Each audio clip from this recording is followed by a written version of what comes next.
Welcome to the Deep Dive. Today, we're taking a closer look at two really key parts of Canada's defense setup. Hmm. That's the Canadian Forces Intelligence Command, CFINT TACOM, Yeah. and the Canadian Forces Military Police, or CFMP. Right. Two distinct but vital organizations. Exactly. We've gone through the sources, pulled out the key info so you can get a good handle on what they do, why they matter. Think of it as your, well, efficient guide. Yeah, we're aiming to give you the essentials, some interesting facts we dug up without getting bogged down in, excessive detail. Okay, so let's unpack this. Starting with CFINT TACOM. Okay. It was established 2013. Basically, it pulled together all the defense intelligence stuff, collection, assessment into one command. Before that, it was under the Chief of Defense Intelligence Organization, right? That's the one. And CFINT Com's motto is Scientia es Vis. From knowledge, strength. Pretty much sums it up. This centralization, it was about creating a more, well, holistic view of intelligence. Less siloed. Yeah, and that makes sense. Bringing all those different capabilities together, it aimed for a more agile, more effective intelligence function. It's a sort of a modern approach, really. Definitely. And it's not just one big block. Under CFINT Com, you've got the Canadian Forces Intelligence Group. Right, which includes several units. Yeah, like the Canadian Forces Joint Imagery Center, CFJIC. Mhm. They handle the visual intel, Satellite photos, drone footage, that kind of thing. presumably. Then there's the Canadian Forces National Counterintelligence Unit, CFNCIU. Their job is protecting the CAF from internal threats, espionage, things like that. Okay, counterintelligence. You also have the Joint Meteorological Center, weather's crucial for operations. The Mapping and Charting Establishment. Makes sense. Need accurate maps. The Canadian Forces School of Military Intelligence for training. Joint Task Force X. Ah, JTFX. Always a bit mysterious, that one. Highly specialized collection, right? Yeah, likely sensitive stuff. And interestingly, a medical intelligence cell. Right, MEDIM. The variety there really shows you the scope, doesn't it? Weather, maps, counterintel, medical. It's broad. And that medical intelligence cell meeting, that's actually quite interesting. Oh, yeah. Well, back in April 2020, there were reports that Meaden was already collecting information on the COVID-19 outbreak in Wuhan very early on. Wow. Okay, so they were tracking potential global health threats even then. Seems like it. Highlights how security isn't just about military threats anymore. Absolutely. It really makes you wonder, what other non-traditional areas might intelligence need to cover now? Pandemics, climate change impacts? Good question. Leadership-wise, the current commander is Major General Dave Aboud. Okay. He followed Major General Michael Wright, who took over from Vice Admiral Scott Bishop. So you see a progression there. Yeah, leadership changes. Always interesting to see how that might shift priorities or focus within an organization like CFINT-COM.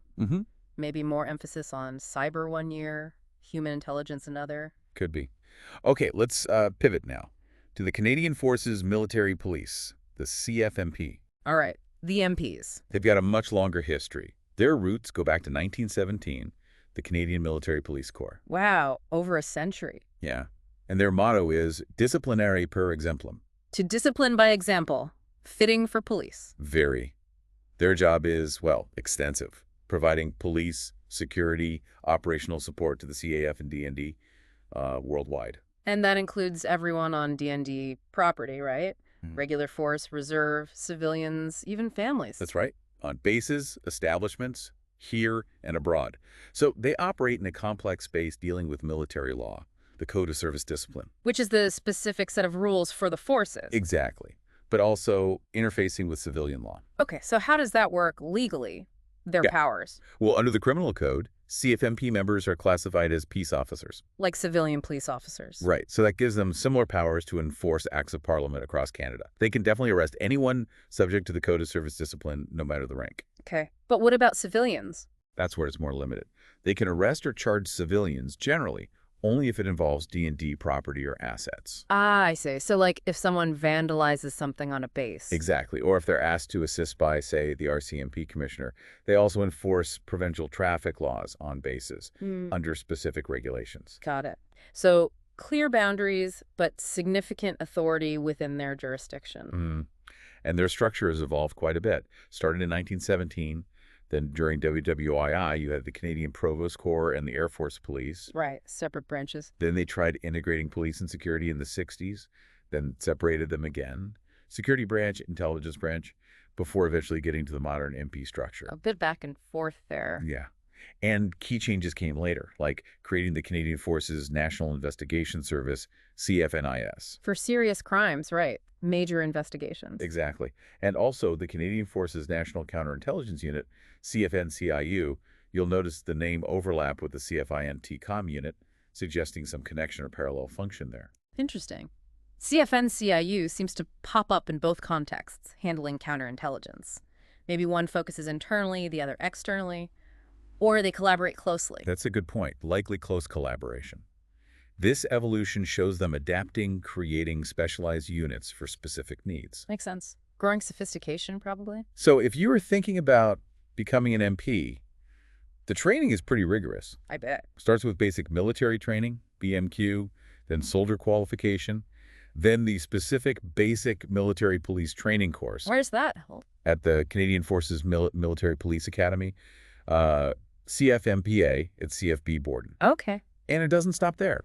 Ongoing training, specialty courses, often working alongside civilian police forces too. Yeah, they'd need that cross-agency experience. They operate in such diverse environments. They really do. You find MPs on basically every base and station in Canada. Supporting all the different units. Yep, and providing security for places like the Royal Military College, JTF2, even acting as air marshals for VIPs. Like the Governor General, the PM. Even visiting royals sometimes. Yeah. And they've had big roles in overseas deployments too, like Afghanistan with ISAF, Operation Athena. Right, so a constant presence, home and abroad. Indispensable, really. Structure-wise, the main group is the Canadian Forces Military Police Group, HQ in Ottawa. Okay, the overall command. Under that, you've got groups aligned with the services, Naval Military Police Group, Army Military Police Group. Which would include regiments like 1MP Regiment out in Edmonton. That's right. No. And the Air Force Military Police Group, plus a specific unit for Special Operations Forces. Tailored support for OFCOM. Makes sense. Then there's the Military Police Services Group. This includes some interesting units. Like what? The CF Close Protection Unit, the bodyguards, basically. For high-ranking officials or VIPs? Yeah. Also, the Military Police Security Service. These are the MPs you see providing security at Canadian embassies and high commissions overseas. Oh, right. Diplomatic security. Apparently, one of their first major gigs like that was in Beirut back in 1976. Wow, that's a long history in that role, too. Also under MP Services Group is the CF Service Prison and Detention Barracks in Edmonton. The Military Correctional Facility. Correct. And we mentioned CFNAS for major crimes and CFNCIU for counterintel. Oh, and the air marshals fall under the 1 Canadian Air Division VIP Aircraft Security Detail. It's a very layered structure. Each piece seems to have a really specific function. It does. Designed to cover everything from base patrols to embassy security to complex investigations. You get a sense of how they provide general policing, but also these very specialized capabilities. And just quickly on their gear, you'll see their patrol cars. They got a redesign recently, more visible markings, bilingual. Better visibility. Always good for police. Standard sidearm is the Sig Sauer P320 pistol. They also use C7 or C8 rifles. And less lethal options, too, like batons, pepper spray, tasers. A range of tools for different situations. Reflects modern policing needs, I suppose. Definitely. So, wrapping this up, we've looked at CFINT-COM and the CFMP. Distinct roles, but both absolutely critical for the CFF. Yeah, CFINT-COM is like the intelligence brain gathering and analyzing information to guide decisions. Right, providing that knowledge. Ciencia est vis. And the CFMP are the guardians, ensuring security, maintaining discipline, upholding the law within the military community, here and overseas. We hope understanding these two gives you, the listener, a clearer picture of how Canada's defense and security works. Try to keep it focused for you. And it brings up a final thought, maybe something for you to consider. How closely intertwined are these two? I mean, how might the intelligence that CFA-NTCOM gathers say about a threat in a region where troops are deployed directly impact how the CFMP operates there, their posture, their priorities? And conversely, could the things the MPs see on the ground, security incidents, local atmosphere, even crime patterns, feedback into CFI-NTCOM's intelligence picture? Exactly. It's probably a constant loop, right? Intelligence informing security and security realities feeding back into intelligence. Much more connected than they might seem at first glance. That's a great point to reflect on. If you want to dig deeper into CFINT.com or the CFMP, we have put links on the website. Always more to learn. Definitely. Thanks for joining us for this deep dive.